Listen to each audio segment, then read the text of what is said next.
This is Shireesha from Master of Business Administration, Institute of Aeronautical Engineering.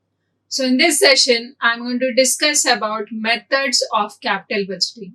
So in the previous session, we have discussed about different things and what are the things which we are going to come in the capital budgeting and what is capital budgeting we have discussed. And now purely we are going to discuss about what are the different methods of capital budgeting. So basically we have two types of capital budgeting techniques that are like discounted techniques and non-discounted techniques. So coming to this discounted techniques and non-discounting techniques, what are these non-discounting techniques? First of all, let's see. So basically these non-discounting techniques are also called as traditional methods of capital budgeting, where in this traditional method of capital budgeting, we are never focused on what is the amount, what is the time value of the money, right? So these techniques are the traditional techniques. We have two types of this traditional techniques. We also call them as a non-discounting techniques. So first one is payback period. So payback period means if we are investing something today. So for example, I am investing suppose 10,000 rupees on a particular project. If I invest this 10,000 rupees, I'm just going to estimate through this payback period method. So within how much of time duration I'm going to receive back the original investment, that is called this 10,000 rupees, whatever we have invested. So that is what is the payback period. And coming to accounting rate of return means here we are going to estimate what is the rate of return on an average. So on an average, what is the amount or what is the ratio of amount which we are going to receive on the investment. For example, if we take the same 10,000 rupees we have invested, so on this 10,000 rupees, how much of returns we are going to expect every year or for a particular time duration, that is what we are going to calculate with accounting rate of return. Or we can also call this as average rate of return. We also call it as average rate of return. So those are the two traditional methods which are also called as non-discounting techniques. Now coming to the discounted techniques. Discounted, what is the difference between discounted and non-discounting techniques? So traditional methods are focused only with how much of amount is going to come back. But modern method, which is also called as discounted techniques, where they are going to focus on time value of the money. For example, if we are investing the same 10,000 rupees today and we are buying something, okay, so we are buying some asset, okay. So let us not take 10,000 rupees, let us take it as 10 lakh rupees, okay. If we take 10 lakh rupees, so these 10 lakh rupees we are investing on a land, for example, okay. So this 10 lakh rupees, once we have invested on a land, today I am putting the 10 lakh rupees, right? So I am expecting that the 10 lakh rupees is going to double by 2 years or 5 years, let us say. So after 5 years, what am I expecting? I am expecting that I am going to get 20 lakh rupees. Okay. Of course, we may receive 20 lakh rupees as per the payback period method. So payback period is 5 years for this particular investment pattern. And what is the amount of return we have got within the 5 years? We got within 2.5 years, the original investment has doubled, right? Or within 5 years, the original investment is doubled. So when it has doubled, or when the initial investment has returned back, that is additional 10 lakh rupees, So the payback period can be 5 years. Okay. On an average, every year, let us take every, it has taken 5 years time, right? So 20% of increment or 20% of the return is increasing on this, or the 20% of hike is there on that particular land, whatever we have invested. So this 20% is the rate of return, accounting rate of return, right? Now, coming to the same example with discounting cash flow methods, which are two types, that is net present value and internal rate of return. So, coming to net present value. So, net present value is what the value which we are actually receiving. So, 5 years back, I have invested 10 lakh rupees. But here, I'm getting 20 lakh rupees today in my hand. So, that 10 lakh rupees, whatever I have invested, will be equal to the 10 lakh rupees, whatever additional amount I have received. Definitely, it is not going to be same, because we see lot of fluctuations in the economy. We see lot of inflation. We see so many socio-economical conditions are fluctuating. Prices are increasing, and circulation of money increasing. So due to different external factors, or different internal or external factors, for a particular project or for a particular investment pattern, we cannot say that the 10 lakh rupees, whatever we have invested 5 years ago, will never be equal to the 10 lakh rupees today, right?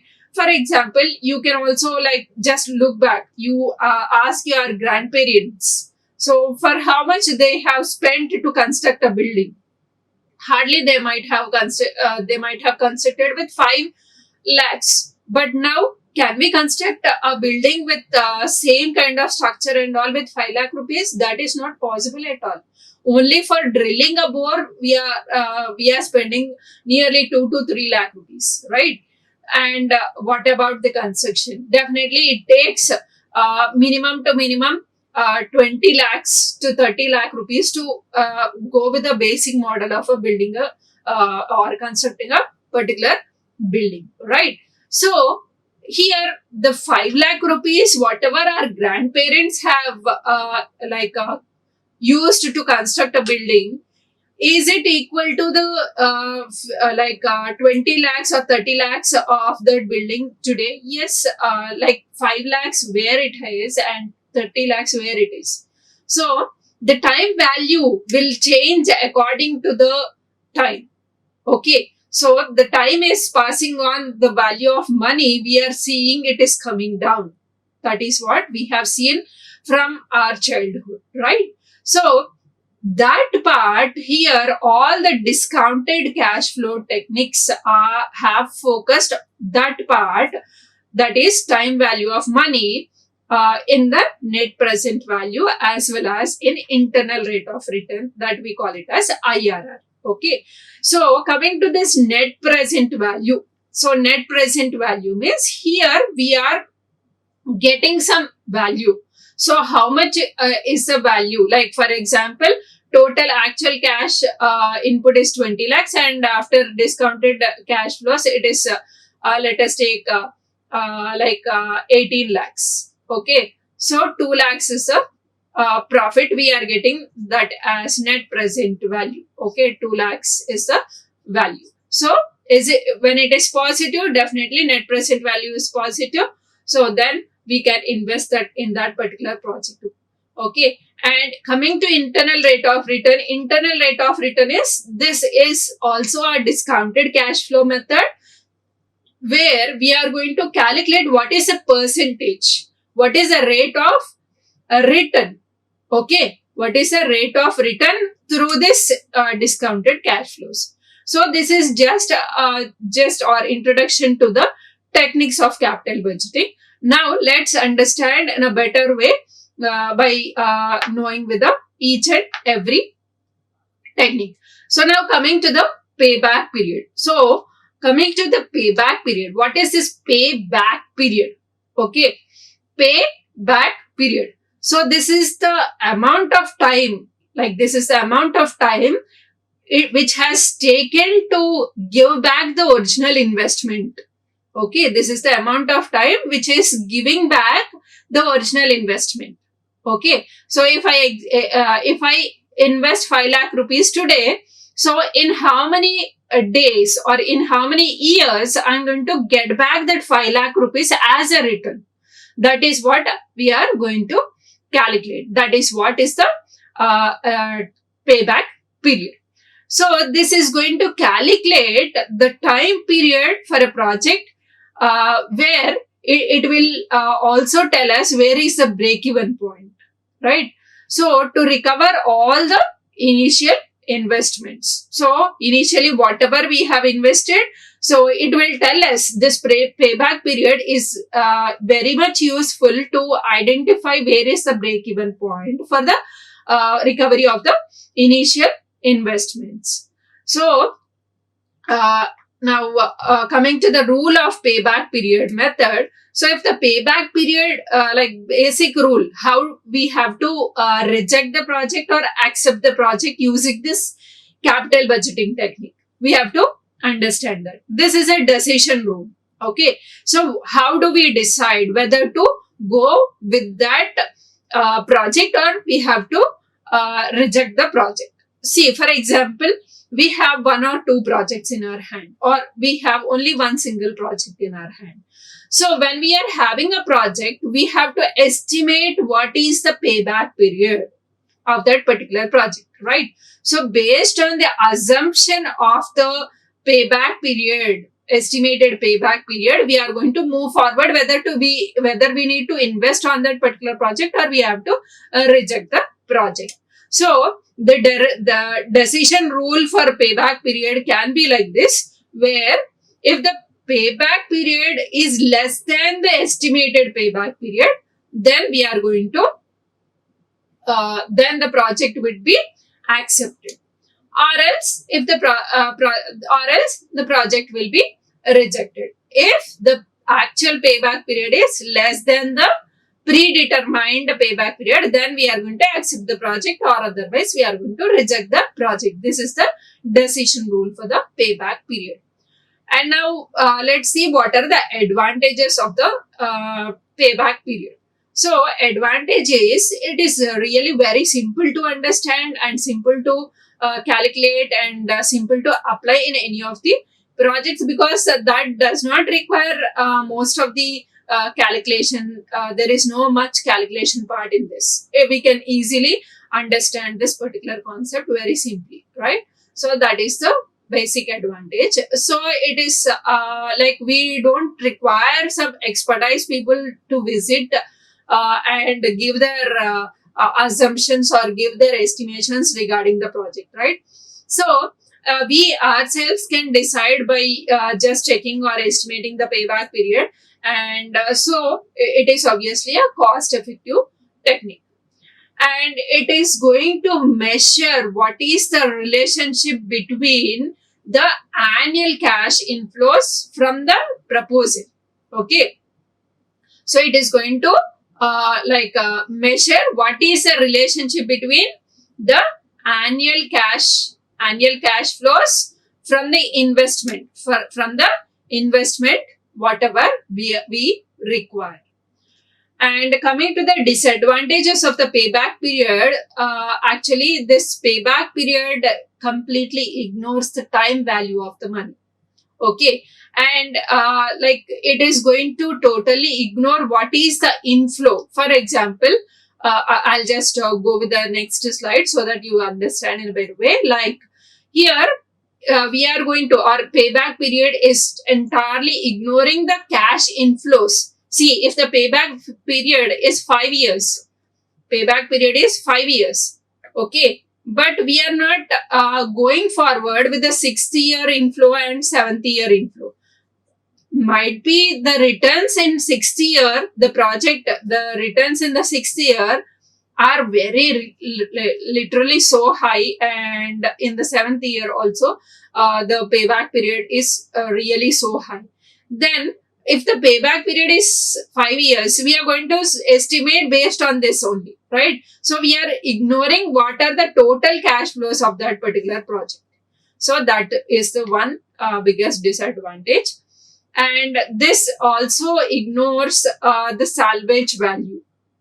Salvage value means here, once we start a project, what we require capital, we require investment, right? So we are going to invest something on a particular project, right? So when we are investing on a particular project, we definitely how capital is going to be structured. We are going to buy. We are going to have two types of capitals that we already discussed. That is working capital and a fixed capital. So definitely out of like for any of the projects, when we are investing, we are going to invest on fixed assets also. So if we are investing on fixed assets, do we mean that after if the payback period is 5 years, after 5 years, are we going to sell off the fixed assets? No, we are not going to sell. But what is the value of that fixed asset after 5 years? So that is like what is the value of those asset after 5 years means that is the salvage value of the fixed assets. We are not concentrating on the salvage value through this payback period. We are totally ignoring all these things. So that's the reason this is also one of the disadvantage. And finally, this most important disadvantage is that we are totally ignoring what is the time value of the money. What is the value of money in a particular duration, right? So this is all about payback period. And the biggest drawback of this payback period is it is not going to, it does not consider all the projects of the cash flows. And for example, we'll see this small example here. So if the investment is 500,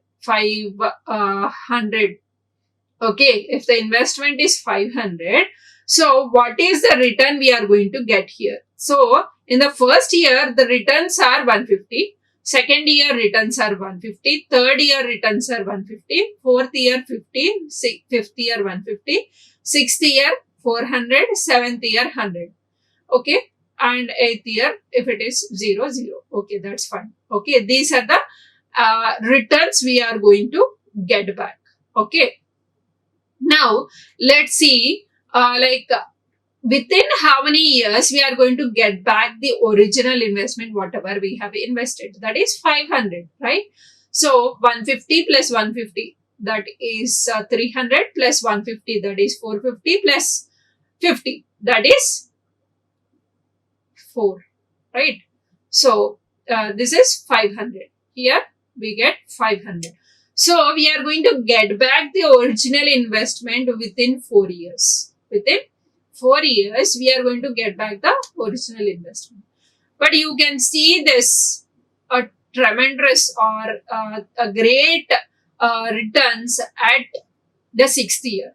But we are not focusing on this. We are going to stop it here itself and we conclude or we decide by ourselves that we are going to stick on with this payback period, right? So that is going to be a drawback for the payback period method. Okay. So though the project is profitable after the payback period, we are ignoring that, right? So that's the reason that is going to be a biggest drawback. And this is all about payback period method.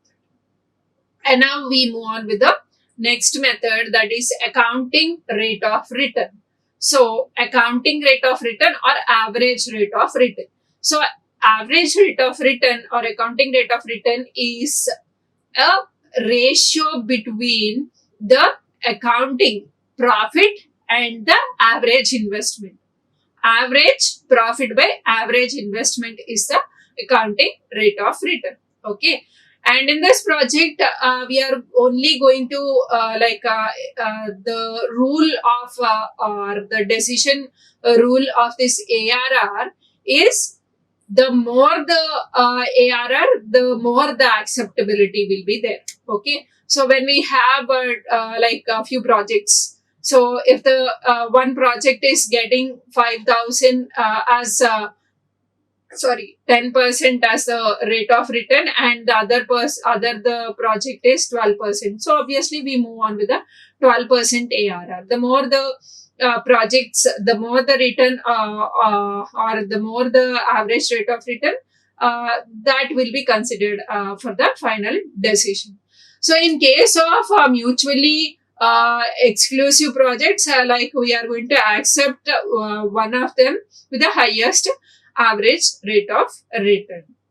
So now coming to the advantages and disadvantages of ARR. First, we will know what is the formula for ARR. So ARR is equal to average accounting profit. That is the average profit by average investment. What is the average investment we have made, and what is the average profit we are earning? That is what is the formula for average rate of return or accounting rate of return. So now coming to advantages of ARR. Okay, so just like the payback period method, this is also going to be calculated very easily, because this is basically based on a simple formula, and we are going to concern about only the profit as well as the investment. And it will recognize the profitability factor of the investment here. So here we are going to recognize what is the profitability for the project. So that is also one of the advantage. And coming to the disadvantages of this ARR, here also one is going to ignore what is the time value of money, because this is the non-discounting technique of capital budgeting. And coming to the another biggest disadvantage is it is actually one is going to calculate in one way, like one is going to consider to calculate the profit, one is considering cash inflows, one is considering cash flows. So there are different ways to solve the problem. So that is also a little difficulty for few people, right? So that is also one of the disadvantage. And now we go on with the discounting techniques, which we are going to consider the time value of money. And in that, the very first technique is net present value. So coming to net present value, here we are going to focus on what is the cash flow. What is the cash flow of the investment, which is going to be forecasted based on the realistic assumptions. So based on the realistic assumptions only, we are going to forecast what is the cash inflow or outflow, okay, of the project. So this is here we are going to calculate based on the assumption that the value of money can be that much after 1 year, after 2 years, after 3 years, okay. So we generally see we are always calculating rupee value with dollar, right? So like earlier days, the rupee value was really good, and dollar, when we compare with the dollar, right? So $1 is equal to, I guess, 30 rupees earlier, I guess 20 years back. But now $1 is equal to around 60 or more than 60. I'm not sure about it. So here the value of money, value of rupee has changed, right? So the value of rupee has come down, right? So based on this realistic assumption, we are going to calculate what is the cash flow, okay, of that particular project, okay. And this is a discounting rate, or this is the appropriate discount rate, which is going to identify to discount the forecasted cash flow. So to estimate what is the cash flow, we are going to make a discounting factor, how much of discount or how much of devaluation of the rupee is happening. That is what is the discounting. Okay, here we are going to identify that discounting factor and estimating the cash flow of the project. And this present value of cash flows are going to calculate using opportunity cost. I hope all of you know what is opportunity cost. I'll just tell you again. Opportunity cost means the next best alternative which we have left or which we have foregone is what is opportunity cost. Okay, so here this present value of cash flows are going to calculate using opportunity cost of the capital as the discounting rate. And the next point is this net present value will be found out by subtracting the present value of the cash outflows from the present value of the cash inflows. What is the present value? Present value of cash outflows. How much of outflows are there? And what is the present value of cash inflows? So, like in earlier traditional techniques, what we have seen in traditional techniques, we have seen that we are not going to focus how much of inflow is there, how much of outflow is there, and what is the value of rupee that day where we are going to get the inflow, where we are going to give the outflow of the cash, right? But in this discounting, this net present value, we are going to focus on this. So, for example, when we have invested in inflow is we have invested on the project, right? So we have what is the present value for that investment made will be calculated, and then what is the present value of outflow, how much of outflow is going for the particular cash. So the net present value can be ascertained by just subtracting from present value of outflows minus present value of inflows. Inflows means we are going to get the income, outflow means we are going to spend the cash. Okay, so for that we are going to calculate the present value and then find out what is the net present value. So net present value is equal to present value inflows minus present value outflows, and the project will be accepted if net present value is always positive. Okay, if net present value is positive, then only we are going to accept the project. And now coming to the decision rule of net present value, so we are going to accept the project when the net present value is greater than 0.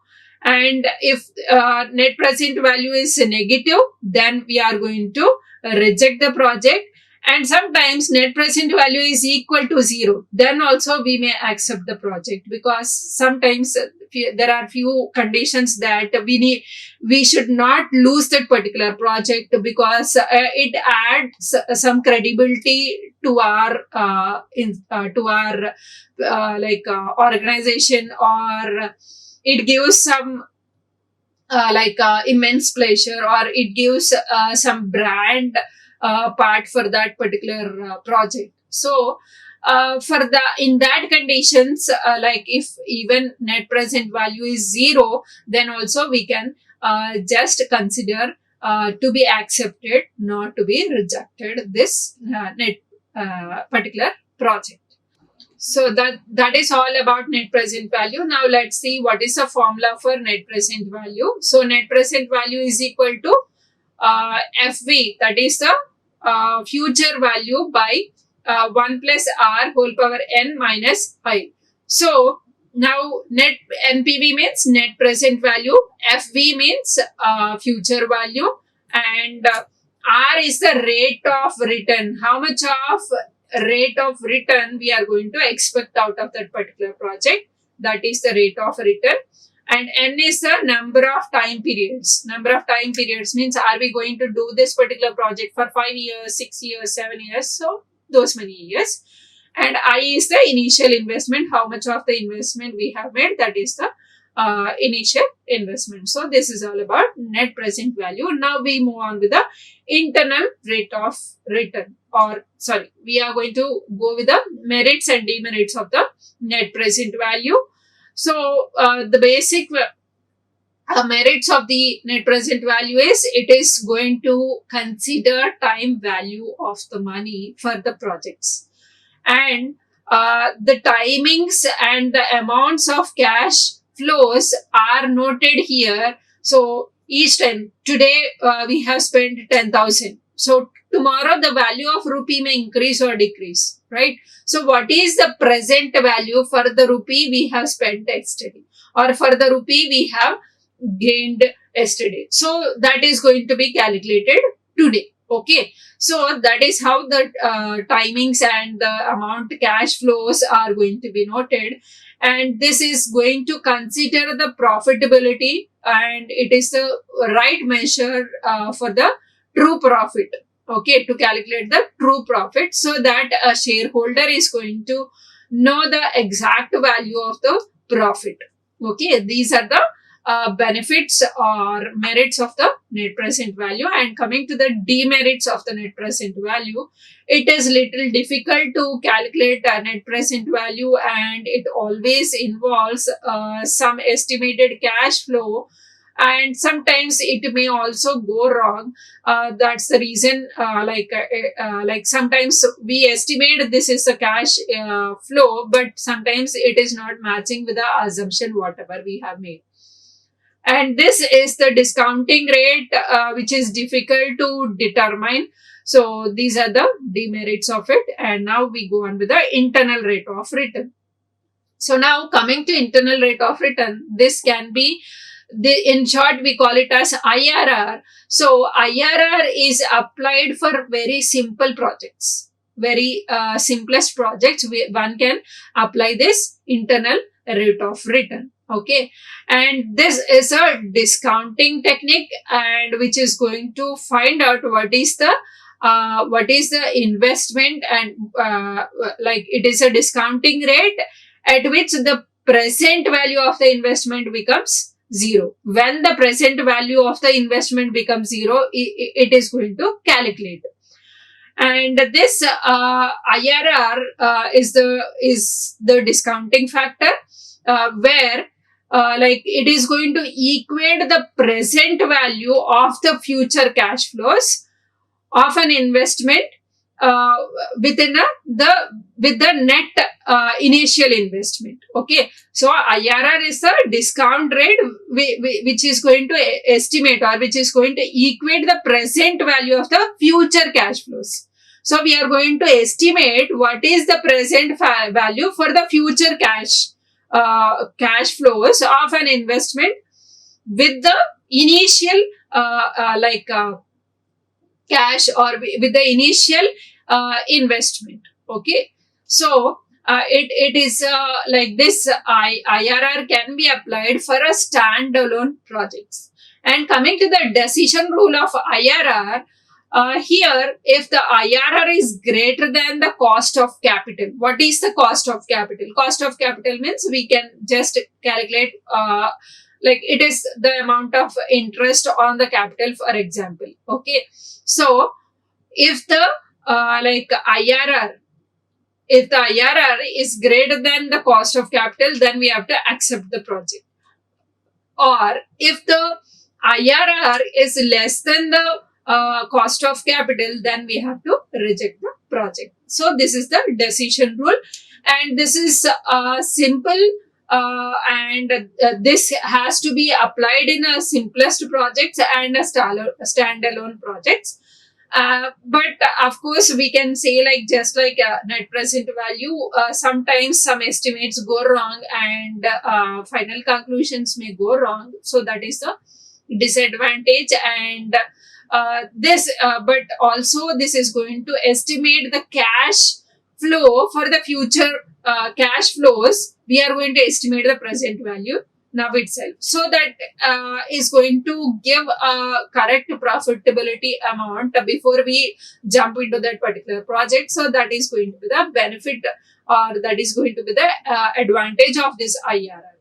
So this is all about all the capital budgeting techniques which we have discussed right now. That is payback period, accounting rate of return, net present value, and internal rate of return. So let's meet in the next session. Thank you. Bye bye.